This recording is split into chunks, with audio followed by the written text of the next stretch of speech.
అందరికీ నమస్కారం. ప్రస్తుతం స్టూడియోలో జర్నలిస్ట్ జగదేవ్ ఉన్నారు. వెల్కమ్ చెప్తాం. Hello sir. Hi Zakir. Sir, ఇప్పుడు హిడ్మాని పట్టించిన వాళ్ళని ఎప్పటికైనా వదిలిపెట్టం, వాళ్ళు అంతు చూస్తాం అన్నట్లుగా ఇప్పుడు మావోయిస్టులు చెప్పడం జరుగుతుంది. సో ఏంటి సార్ ఇష్యూ? యాక్చువల్గా మావోయిస్టుల యొక్క మనుగడ ఇంకా ప్రశ్నార్థకంగా మారే పరిస్థితి వచ్చేసింది. ఎందుకంటే చాలా వరకు మొన్న ఎప్పుడైతే హిడ్మాన్ అంతం చేసేసారో ఆల్మోస్ట్ ఆల్ మెయిన్ నేతలందరూ కూడా చనిపోయినట్టే అనుకోవాలి. ఒక్కొక్కరుగా కొంతమంది వయసు రీత్యా ఇదయ్యారు, ఇంకొంతమంది దొరికిపోయారు, కొంతమంది ఇన్ఫార్మర్స్ ద్వారా. అంటే దీన్ని ఎలా చూడాలంటే ఏదైతే ఇదే హిడ్మా గుంటూరులో కానీ ఛత్తీస్గఢ్ అడవుల్లో కానీ ఇలాంటి కొన్ని చోట్ల చాలామందిని సిఆర్పిఎఫ్ జవాన్లు కానీ పోలీసు వ్యవస్థని చాలామందిని లేపేశాడు ఆయన.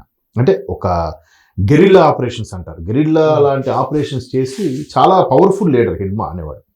సో అటువంటి హిడ్మా ఉన్న రీసెంట్గా విజయవాడకి అనారోగ్యంతో రావడము, ఎవరో ఇన్ఫార్మ్ చేశారనడము, స్థానికంగా ఉండే కొంతమంది ఏదైతే ఈ ఫర్నిచర్ షాపు ఏదైతే వచ్చి వాళ్ళు ఆ ఫర్నిచర్ షాప్ యజమాని ద్వారా దండకార్యంలోకి వస్తువులు కానీ డబ్బును కానీ సప్లై చేసే ఇది ఎవరైతే మీడియేటర్ ఉన్నాడో ఆయన ద్వారానే హిడ్మా దొరికిపోయాడు అన్నట్టు కొన్ని విమర్శలు అయితే వచ్చాయి. ఇది ఒక నెల 2 నెలల కిందట మాట. సో ఇప్పుడు ఏదైతే కేంద్ర ప్రభుత్వం ఎస్పెషల్లీ అమిత్ షా గారు ఒక స్టేట్మెంట్ ఇచ్చారో లాస్ట్ ఇయర్ 2025లో ఆపరేషన్ ఖగార్ పేరుతో 2026 మార్చి 31 అంటే ఈ ఫైనాన్షియల్ ఇయర్ ఎండ్ అయ్యే లోపు మొత్తానికి మావోయిస్టుల రహిత దేశంగా ప్రకటిస్తామని కూడా ఒక ఛాలెంజ్ చేశారు. ఎందుకు? ఏదైతే మావోయిస్ట్ మన అదేంటది సిఆర్పిఎఫ్ జవాన్ని సుమారుగా 23 మందిని ఎంతమంది ఒకేసారి లేపేశారో, అంతకుముందు 2011లో అనుకుంటా 77 మందిని ఒకసారి లేపేశారు.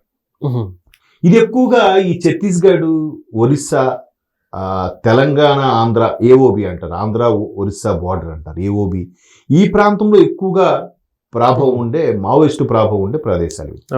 తర్వాత వెస్ట్ బెంగాల్, మహారాష్ట్ర కూడా ఉన్నాయి, కానీ ఇవి ఎక్కువగా.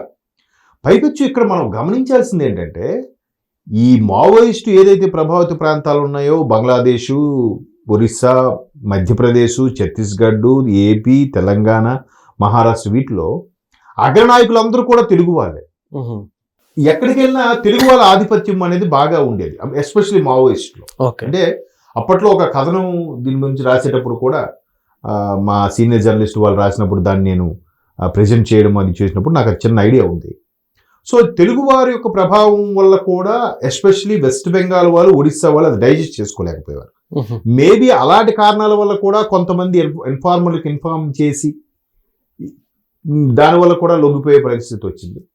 అయితే ఇక్కడ ఎవరినైతే పట్టించారు కాబట్టి ఒక పాత కాంగ్రెస్ నాయకుడు ఒకరి ద్వారా తెలిసిందని, సో వాళ్ళని అంతం చేసే రిమైనింగ్ కీలకమైన వ్యక్తులు ఎవరైతే దామోదర్ గారు కానీ లేదా దేవ్జీ గారు, ఈ దేవ్జీ ఆయన వీళ్ళందరూ కొంతమంది ఉన్నారు ఇంకా. అంటే ఇప్పటికే పాపం జగదీషు, సుధాకరు, రేణుక అక్క అంటారు, ఈ చాలామంది చనిపోయారు. కొంతమంది సెకండ్ క్యాడర్ వాళ్ళందరూ కూడా లొంగిపోయారు. ఈ మధ్యకాలంలో మీరు చూస్తే బస్తర్ జిల్లా, ఛత్తీస్గఢ్ బస్తర్ జిల్లాకు సంబంధించి ఐజీ ఏదైతే మరొకసారి అనౌన్స్ చేశారో, అలాగే గత నెలలో ఆంధ్రప్రదేశ్ డీజీపీ కూడా ఒక అనౌన్స్ చేశారు, ఇప్పటికే మించిపోయింది లేదు మీరు లొంగిపోండి అని. బట్ ఇప్పటికీ కొంతమంది ఏ ఒక్కరు బతికినా కూడా దాని ప్రభావంతో మళ్ళా బతికించుకునే ప్రయత్నం చేయొచ్చు కదా, నెక్స్ట్ జనరేషన్ని కాపాడుకుంటూ. సో ఇక్కడ కేంద్ర ప్రభుత్వం ఏం చేసిందంటే ఎక్కడెక్కడైతే మావోయిస్టు ప్రభావిత ప్రాంతాలు ఉన్నాయో, అడవులు లాంటి కీలకమైన అడవులు ఉన్నాయో, ఆ అడవుల్లో నివసించే ఆదివాసులు ఎవరైతే ఉన్నారో వాళ్ళకి విద్యని దూరం చేయడం వల్ల వాళ్ళు వీళ్ళు ఏం చెప్తే అదే మోటివేట్ అయ్యేవారు. సో ఆయా స్కూల్స్, ఆయా ఊర్లకి రోడ్లు వేయించడం, స్కూళ్ళు ఏర్పాటు చేయించడం, సదుపాయాలు కల్పించడం, హాస్పిటల్ పెట్టించడం, మెల్లమెల్లగా వాళ్ళలో కూడా నాగరికతను పెంపొందించే ఏర్పాట్లు చేసింది కేంద్ర ప్రభుత్వం. తర్వాత ఈ బస్తర్ జిల్లాకు సంబంధించి ఏవైతే కీలకమైన కొన్ని మహానదికి సంబంధించి ఏవైతే కొన్ని బ్రిడ్జిలు ఉన్నాయో అవి దాటుకొని వెళ్ళడం కష్టం కాబట్టి వాళ్ళు చాలా సేఫ్గా ఉండేవారు. ఇప్పుడు వాటి మీద నది కూడా బ్రిడ్జి కూడా కట్టేసింది. సో ఇట్లా ట్రాన్స్పోర్ట్ ఇవన్నీ చేయడం వల్ల ఆపరేషన్ ఖగార్, అంతకుముందు కూడా ఏవో పెట్టారండి, ఆపరేషన్ ఏదో సంథింగ్ గుర్తు రావట్లేదు, కానీ నాకు చిన్న గుర్తుంది.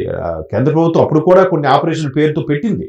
కాకపోతే అవి అంత సక్సెస్ ఎందుకు అవ్వలేదంటే ఇన్ఫార్మర్లు ఉండేవారు, అక్కడ వాళ్ళకి సరైన చదువు సదుపాయాలు ఉండేవి కాదు.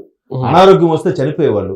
సో ప్రభుత్వం మిమ్మల్ని పట్టించుకోవట్లేదు, చూడట్లేదు, భూస్వాముల దందా, రాజకీయ నాయకుల దందా చూడండి అని చెప్పి వాళ్ళని మోటివేట్ చేసి ఆ మావోయిస్ట్ పార్టీలోకి తీసుకునేవారని ఒక విమర్శ అయితే ఉంది. ఓకే. సో అవన్నిటిని ముందు ఫుల్ఫిల్ చేసుకుంటూ వచ్చింది గవర్నమెంట్.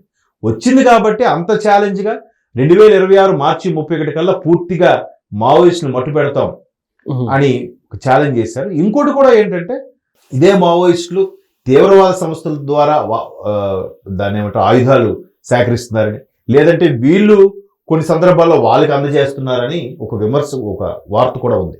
వాస్తవం ఉందో లేదో మనకు తెలియదు. మేబీ దాని మీద కొన్న ఫ్యామిలీ మ్యాన్ 2 సిరీస్ చూస్తే మన ఓటీటీలో వచ్చింది. మన రాజ్ నిడమోనూరు సమంత మ్యారేజ్ చేసుకుని వచ్చారు డైరెక్టర్ ఆయనే. సో అందులో కూడా ఫ్యామిలీ మ్యాన్ 2 సిరీస్లో ఎల్టీటీఈ తీవ్రవాదులకి ఈ అసలైన పాకిస్తాన్ తీవ్రవాదులకి లింకులు ఉండడం, వాళ్ళు దేశాన్ని మట్టు పెట్టాలని చూడడం, సో అది కూడా ఒక రకమైన తీవ్రవాద సంస్థగా గుర్తించి లేదా మావోయిస్టులుగా గుర్తించి వాళ్ళు స్మాష్ చేయడానికి సినిమా చూపిస్తాడు. సో ఇట్లాంటివి స్థానికంగా ఉండే మావోయిస్టులు ఈ విధంగా కొంతమందికి దోహదపడుతున్నారనే ఉద్దేశంలో కూడా కేంద్ర ప్రభుత్వం ఆ కోణంలో కూడా ఆలోచించి ఒక్కొక్కటిగా సిజరింగ్ ఇచ్చింది. మొన్న హిడ్మా లాంటి పవర్ఫుల్ లీడర్ చనిపోయిన తర్వాత ఆల్మోస్ట్ ఆల్ దగ్గర ఒక రోజు 140 మంది, ఒక రోజు 170 మంది ఛత్తీస్గఢ్లో, ఒరిస్సాలో జిల్లా ఎస్పీ దగ్గరకు వచ్చి లొంగిపోవడం కూడా జరిగింది. వాటికి పునరావాసం కల్పించారు. ఓకే. ఇంకొంతమంది ఎప్పుడో జనజీవన సమితిలో కలిసిన వాళ్ళు కూడా వచ్చి ఏదైనా జనజీవన సమితిలో కలుస్తారని వచ్చారు కదా, వాళ్ళకి ఒక అవకాశం ఇవ్వాలి, కానీ ఇలాగా వాళ్ళని ఎన్కౌంటర్ చేయడం కరెక్ట్ కాదు అని కూడా కొంతమంది మావోయిస్టు సానుభూతి పరులు అయితే మీడియా వేదికగా కానీ సోషల్ మీడియా వేదికలో మాట్లాడారు. బట్ మాట్లాడినప్పుడు చాలా మంది చెప్పే విమర్శ ఏంటంటే, ఇప్పుడు అటువంటి మావోయిస్టులు అంతమందిని మట్టుపెట్టిన మావోయిస్టులను చంపితే మీరు ఈ విధంగా మీడియా ముందుకు వచ్చి మాట్లాడుతున్నారు. అభంశుభం తెలియని ఫోర్స్ని, సిఆర్పిఎఫ్ కానీ ప్లాటూన్లు కానీ వీళ్ళు చంపేసినప్పుడు, గ్రేహౌండ్స్ వాళ్ళని కానీ, అప్పుడు మీ మైకులు ఏమయ్యాయి, మీ గొంతులు ఏమయ్యాయి, వాళ్ళు మనుషులు కాదా, వాళ్ళకి భార్య పిల్లలు లేరా అనేలాగా కూడా సోషల్ మీడియా దగ్గర రచ్చ జరుగుతోంది.